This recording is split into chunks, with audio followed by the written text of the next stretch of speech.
Cellular network को hack करना कितना आसान है?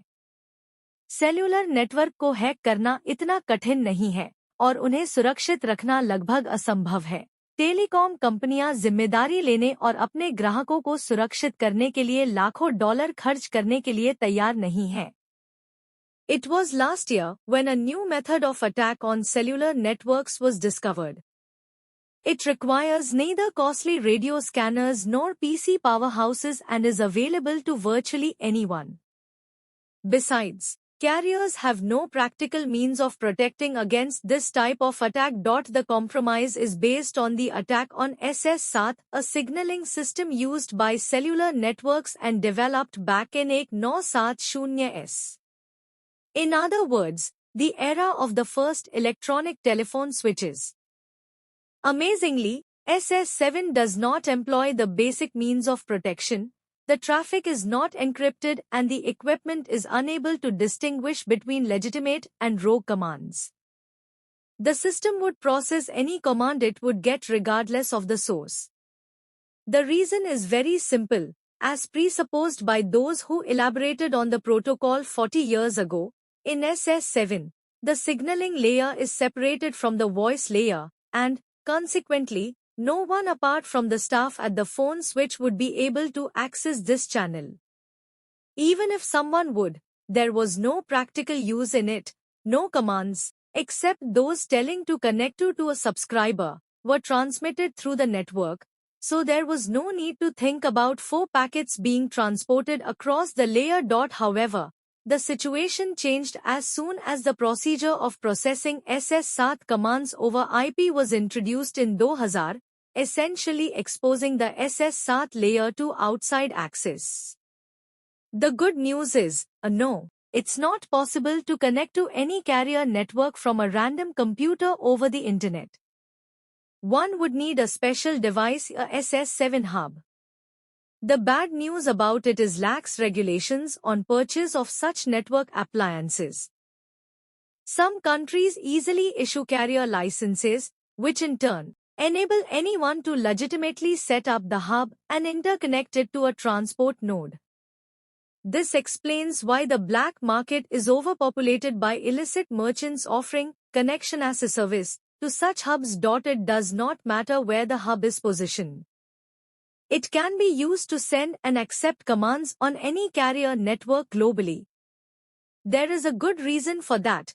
Blocking commands at certain network junctions is likely to cause disruption of roaming services and cutoff of international connections, which makes such attacks very challenging to deflect.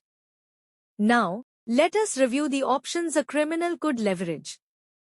First, an attacker would need the victim's international mobile subscriber identity, ISMI, a unique identifier of a SIM card in the cellular network, which is essential for the breach. The attack is carried out via SMS. Curiously, initially SMS was an undocumented feature of the GSM protocol. The messages are transported via the signaling channel. If one issues a request to send an SMS to a particular phone number, the carrier network, or, precisely, Home Location Register, HLR, which is the main database of permanent subscriber information for a mobile network, would respond with IMSI and the reference to the current mobile switching center, MSC, and visitor location register, VLR, a database that contains temporary location-specific information about subscribers that is needed by the MSC in order to service visiting subscribers. The response is as follows: Hi. Here's the IMSI and the address of the network segment where the subscriber is currently located. Now send the message for the above-mentioned IMSI to that MSC VLR. While this happens, the address of the HLR database becomes eventually exposed as well. Knowing these addresses and IDs, an adversary is able to send various commands to HLR. For instance, a fraudster might request the identifier of the cellular base station currently serving the target subscriber.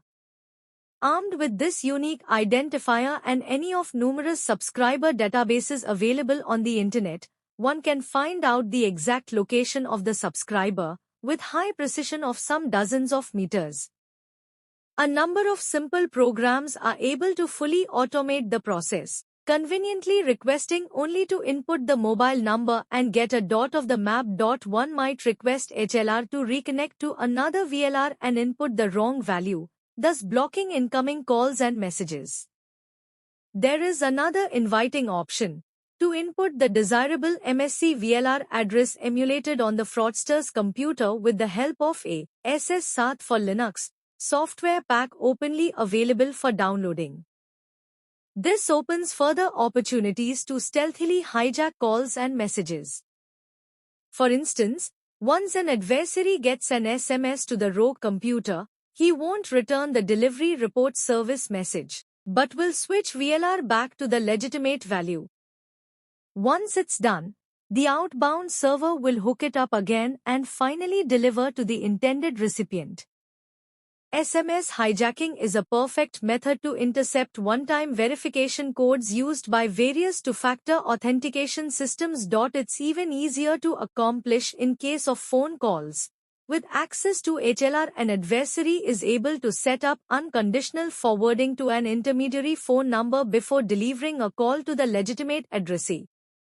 The same method allows for eavesdropping on outbound phone calls. With a little more effort applied, the forwarding path could be established for the phone the victim calls to. The number is discovered when the outbound call issues a request containing an intended phone number and forwards it to a billing system, so it applies certain call charge rate and then bills the call to the caller.